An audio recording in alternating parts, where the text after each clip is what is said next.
General Wakeruzzaman বাংলাদেশের সেনাপ্রধান।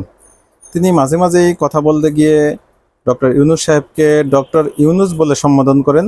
তার আগে মাননীয় বা এই জাতীয় কোনো সম্মানসূচক শব্দ তিনি ব্যবহার করেন না।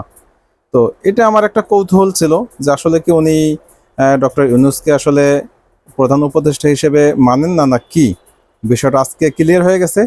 আমাদের উপদেষ্টা আসিফ মাহমুদ, তার একটি ইন্টারভিউ প্রকাশিত হয়েছে, সেখানে দেখা গিয়েছে যে 5ই আগস্টে যখন সরকার কিভাবে নির্বাচিত হবে বা কাকে কাকে নিয়োগ দেওয়া হবে এটা নিয়ে দেন দরবার হচ্ছিল বিভিন্ন রাজনৈতিক দলের সাথে।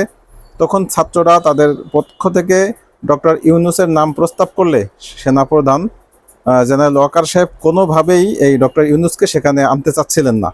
কারণ তিনি চাচ্ছিলেন, যেহেতু ভারতের সেনাপ্রধানের সাথে তার নিয়মিত যোগাযোগ ছিল, কোনো ক্রমেই তারা চাচ্ছিলেন না যে এই ইউনূস সাহেব হোক, প্রধান উপদেষ্টা হোক। কারণ ইউনূস সাহেব প্রধান উপদেষ্টা হইলে তাদের যেই নীল নকশা, তাদের যেই চক্রান্ত, সেগুলি তারা বাস্তবায়ন করতে পারবেন না।